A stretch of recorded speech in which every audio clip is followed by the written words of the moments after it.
Let's talk about the disappearance of 15-year-old Alicia Markovich in 1987. Alicia was your average 15-year-old. She played sports, she had friends, she got good grades, A's and B's, and was generally living life in small-town Pennsylvania. Her mother was only 14 when Alicia was born, but her parents were married briefly. They were long divorced by the time all this happened. In fact, Alicia's parents were arguing over child support. Her father was only paying $100 a month, and her mother wanted to double that to $200 a month.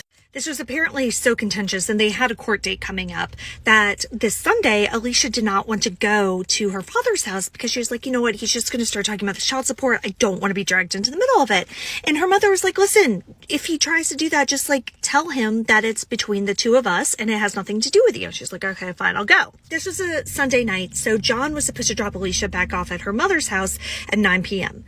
Well, 9 p.m. came, 9 p.m. went. No John, no Alicia. John finally calls Alicia's mother, Mary, at 1 a.m. and says, oh, Alicia's gone. He said, we got into a little bit of a discussion about the wild girls she was hanging out with and her grades. She was an AB student, so what? And she took off and she didn't come back. And so Mary's like, okay, that does not sound like Alicia at all. But she's like, well, I don't know. I mean, I guess she'll come back. Maybe she just needs to cool off. But the next morning came, Alicia didn't show up back at her father's house or her mother's house or school, so they knew something was wrong. Her father called the police, they came, but as soon as they heard about the fight, they're like, okay. They didn't really take missing people seriously in the 80s, especially when it seemed like they might be a runaway.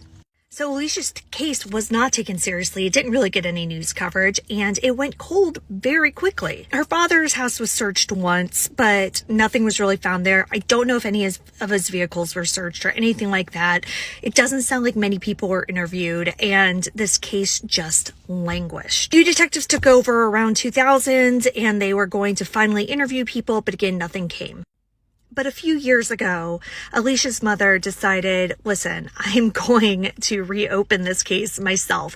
And her friends have rallied behind her. They put up a billboard right across the street from her father's house in Blairsville, Pennsylvania, asking anybody if they've seen Alicia or have any information. And they've gotten a lot of tips. So here's what I'm saying. Blairsville, Pennsylvania, 1987. If you know anything, if you knew Alicia, if you know a single thing, please contact this number so that you can have your voice heard. You can hear the full episode, including a weird confession letter that got sent. There's so much more to this, but you can listen to it on And Then They Were Gone podcast wherever you get your podcast.